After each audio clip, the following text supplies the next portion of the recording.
Bacaan dari surat Rasul Paulus kepada jemaat di Kolose.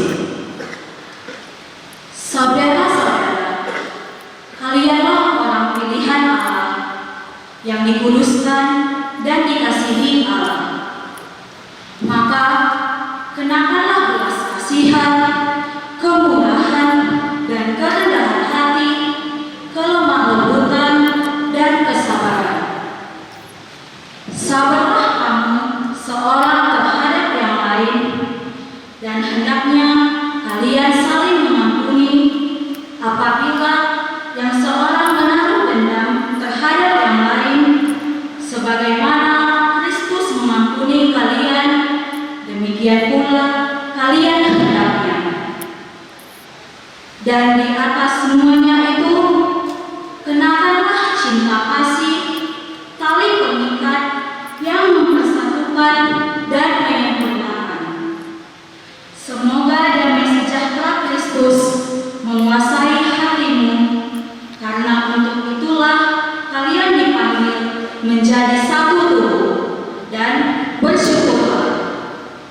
Semoga sabda Kristus dengan segala kekaitannya tinggal di antara kalian. Hendaknya kalian saling mengajar dan menasihati dengan segala hikmat. Nyanyikanlah mazmur, puji-pujian, dan nyanyian rohani untuk mengucapkan syukur kepada Allah di dalam hatimu. Dan segala sesuatu yang kalian lakukan dengan perkataan atau perbuatan, lakukanlah itu demi nama Tuhan Yesus Kristus, dan dengan pengantaraannya bersyukurlah kepada Allah Bapa kita. Demikianlah sabda Tuhan. Syukur kepada Allah.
setia kepada Allah Bapa kita.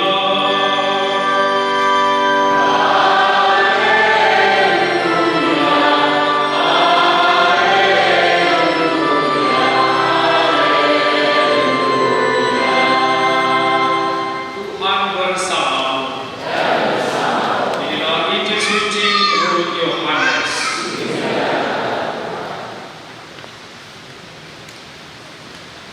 Dan bukan untuk mereka ini saja aku berdoa, tapi juga untuk orang-orang yang percaya kepada-Ku oleh pemberitaan mereka, supaya mereka semua menjadi satu, sama seperti Engkau ya Bapa di dalam Aku dan Aku di dalam Engkau, agar mereka juga di dalam kita, supaya dunia percaya bahwa Engkaulah yang telah mengutus Aku. Dan Aku telah memberikan kepada mereka kemuliaan yang Kau berikan kepadaku, supaya mereka menjadi satu, sama seperti kita adalah satu. Aku di dalam mereka dan Engkau di dalam Aku, supaya mereka sempurna dan menjadi satu, agar dunia tahu bahwa Engkau yang telah mengutus Aku dan bahwa Engkau mengasihi mereka sama seperti Engkau mengasihi Aku. Ya Bapa, Aku mau supaya dimanapun Aku berada, mereka juga berada bersama-sama dengan Aku. Mereka yang telah mengutus Engkau berikan kepadaku, agar mereka memandang kemuliaan-Ku yang telah Kau berikan kepadaku. Sebab Engkau telah mengasihi Aku sebelum dunia dijadikan. Ya Bapa yang adil, memang dunia tidak mengenal Engkau, tapi Aku mengenal Engkau, dan mereka ini tahu bahwa Engkaulah yang telah mengutus Aku, dan Aku telah memberitahukan nama-Mu kepada mereka, dan Aku memberitahukannya supaya kasih yang Kau berikan kepada Aku ada di dalam mereka, dan Aku di dalam mereka. Demikianlah sabda Tuhan. Silakan duduk. Yang dikasih dalam Tuhan kita Yesus Kristus. Suatu kali ada seorang teman saya mengungkapkan isi hatinya begini. Pastor, beberapa kali saya ikut dalam upacara perkawinan Katolik di gereja. Awalnya saya agak canggung karena harus masuk rumah ibadat dengan upacara yang amat formal. Tetapi kalau saya amati, perkawinan dalam gereja Katolik itu amat mengesankan, mengagumkan, dan bukan suatu upacara asal-asalan atau main-main. Saudara-saudari, bagaimana perasaanmu ketika mendengarkan ungkapan hati seperti itu? Mungkin banyak perasaan yang muncul. Saat itu spontan saya merasa bangga sebagai orang Katolik. Lalu teman saya itu menyambung katanya lagi. Awalnya saya terheran-heran, mengapa untuk menikah saja harus ada persiapan, kursus-kursus segala macam. Ada itu KKP, dan KPP. Kursus persiapan perkawinan, itulah katanya. Harus 2 hari lagi, penuh. Berbagai surat-surat harus dipersiapkan. Surat pengantar yang harus gereja, surat baptis terbaru. Sudah jelas saya dibaptis katanya. Untuk apa lagi yang baru? Puluhan tahun yang lalu saya sudah dibaptis. Lalu surat dari lurah atau kepala desa menyatakan belum pernah menikah. Memang saya belum pernah menikah katanya. Dan sebelum surat-surat tersebut dilengkapi, tidak bisa kanonik. Apalagi kanonik ini katanya. Lalu sudah kanonik, baru bisa diumumkan di gereja. Tidak cukup 1 kali, 3 sampai 4 minggu. Karena di dalam pemeriksaan dalam pengantin, apakah mereka memang bebas, boleh menikah, tidak ada hambatan, tidak ada ikatan kepada yang lain. Itulah kanonik. Saya pikir orang Katolik ini hanya mengada-ada saja. bikin calon pengantin repot, cari-cari sensasi katanya. Tapi sesudah saya lihat benar juga bahwa sebuah keluarga itu tidak serta-merta terbentuk begitu saja. Makanya sebuah pasangan katanya harus belajar dan mempersiapkan diri. Yang membandingkan dengan sekolah kuliah saja perlu 4 tahun dan itu belum tentu lulus. 4 tahun sarjana ya, belum lagi PAUD, SD, SMP, SMA belajar dan belum tentu menang. Ini 2 hari kursus persiapan perkawinan kilat ekspres dan menang, tidak ada yang kalah, polos boleh menikah, dapat surat dan sertifikat. Dia saudara-saudara yang mendapat si bapak tadi, dia merasa pada awalnya kok begitu dipersulit. Sesudah dia urus sana sini, ya ternyata tidak sulit. Karena tidak ada yang sulit. Dia minta surat ini kepala desa, benar kawan yang belum menikah, benar. Dia minta surat ke gereja, ini anggota kalian, ya. Paling tanya apakah bapak itu sering ke gereja, rajin, terus mengurus. Apakah benar itu pengurus gereja, bahkan ikut pernah anggota DPH. Tidak susah, malah gampang. Akhirnya dia membagi ternyata itu semua untuk memperlengkapi dan membuat perayaan orang sendiri menjadi menarik. Saudara-saudari, mendengarkan rekaman hati yang positif membuat kita juga merasakan energi positif sehingga kita pun berpikir yang positif. Dari awal penciptaan dunia, Allah menciptakan manusia pertama laki-laki Adam dan perempuan Hawa menurut citra Allah, menurut gambaran Allah. Hawa diciptakan dari tulang rusuk Adam agar laki-laki mendapat teman penolong yang sepadan dengannya. Kitab Kejadian bab 2. Sehingga mereka dikatakan akhirnya dapat bersatu menjadi satu daging. Jadi persatuan laki-laki dengan perempuan memang sejak awal penciptaan Allah telah merencanakannya.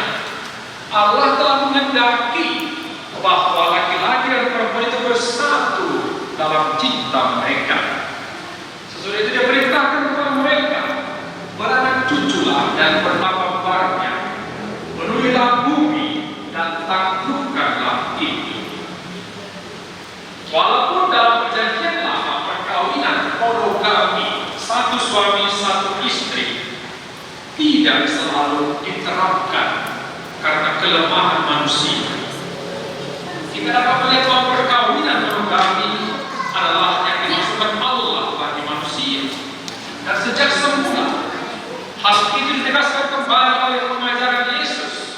Laki-laki akan meninggalkan ayah dan ibunya dan bersama dengan istrinya sehingga menjadi satu daging. Matius 19. Dan bahwa laki-laki dan perempuan yang telah dipersatukan oleh Allah tidak boleh diceraikan manusia. Suci. Yesus menegaskan surat cerai pada zaman perjanjian lama itu diizinkan oleh Nabi Musa karena ketegaran, kedegilan hati umat Israel. Tidak ada demikian pada awal rencana Allah. Allah menghendaki kesetiaan dalam perkawinan, sebab itu Dia membenci perceraian. Kasih yang sempurna itu ditujukan kepada pribadi yang lain. Maka kita mengenal Allah yang tidak terisolasi. Kita mengenal Allah yang Esa, yang merupakan komunitas 3 pribadi, Allah Bapa, Putra, dan Roh Kudus. Kata batas antara Allah Bapa dan Yesus Sang Putra yang menghasilkan Roh Kudus. Maka dalam Injil tadi kita dengarkan bagaimana Yohanes mengungkapkan agar dunia tahu bahwa Allah satu dengan Tuhan Yesus. Allah juga bersatu dengan kita umatnya yang mengutus Yesus Kristus ke dunia ini. Karena itu saudara-saudari kembali, kasih yang dibina oleh saudara kita di tempat ini, tulis ini dengan Nova Bruning ini juga kasih yang dari Allah sendiri. Kasih Allah yang terlihat jelas dalam diri Trinitas adalah kasih yang bebas, tidak ada paksaan, setia, menyeluruh, total dan menghasilkan buah.